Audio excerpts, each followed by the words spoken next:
চলে এসেছি পাথারে কচুর শাক নিতে। তো তোমরা কে কে কচুর শাক ভালোবাসো কমেন্টে জানাবে। আমার কিন্তু কচুর শাক ভালো লাগে শুধু রান্না করতে। আমি কচুর শাক উঠাতেও ভালোবাসি, রান্না করতেও ভালোবাসি, তবে আমি কচুর শাক খেতে পারি না। কচুর শাক খেলে আমার হাতে মুখে শরীরে গোটা শরীরে চুলকায়, তার জন্য আমি খেতে পারি না। তবে আমি খেতে না পারলে কী হয়েছে, দিদি খেতে ভালোবাসে। আর আজকে দিদি গিয়েছে ঠাকুমাকে ডাক্তার দেখাতে, এসে দেখবে আমি কচুর শাক রান্না করেছি, তো সে একটুখানি খুশি হয়ে যাবে, কারণ সে অনেক ভালোবাসে। আর আমি তো দিদিকে জানোই কত ভালোবাসি, আর দিদির জন্য এতটুকু করতে পারবো না, হতে পারে? তার জন্য আমি চলে এসেছি পাথারে কচু উঠাতে। আর দেখো এত বড় পাথার, পাথারটাতে কিছু নাই, কোনো শাক নেই, কচুর শাক আর কচুর শাক আছে, আর কিছুই নাই। একদম কোণাতে আছে কচু শাক, আর গোটা পাথারটা খালি।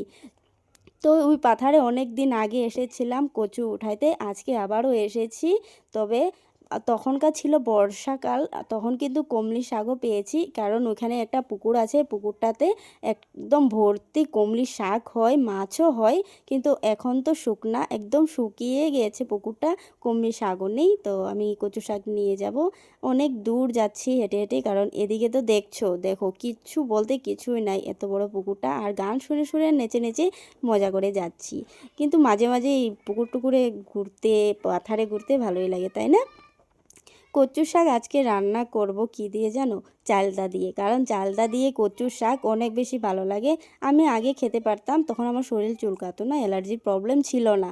তো একদিন বাবা বানিয়েছিল কচুর শাক জঙ্গল থেকে এনে, তখন দিয়েছিল কচু শাকে চালতা, চালতা মাছ দিয়ে বানিয়েছিল। সেই কচু শাকটা আমি মনে হয় আমার লাইফে কখনো ভুলতে পারবো না, এত টেস্ট বানিয়েছিল। আর বাবা কিন্তু সবের থেকে ভালো রান্না করতে পারতো, আমার থেকে, দিদির থেকে, মার থেকে। মাঝে মাঝেই বাবা রান্না করতো।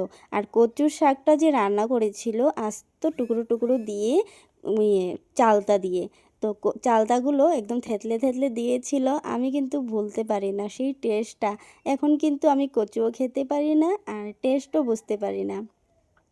আর কচু শাক যখনই দেখি, চালতা যখনই দেখি, মনে পড়ে বাবা বানিয়েছিল যে কচু শাকটা, সেটা। তো যাই হোক, বাবার মতন তো বানাতে পারবো না, চেষ্টা করব।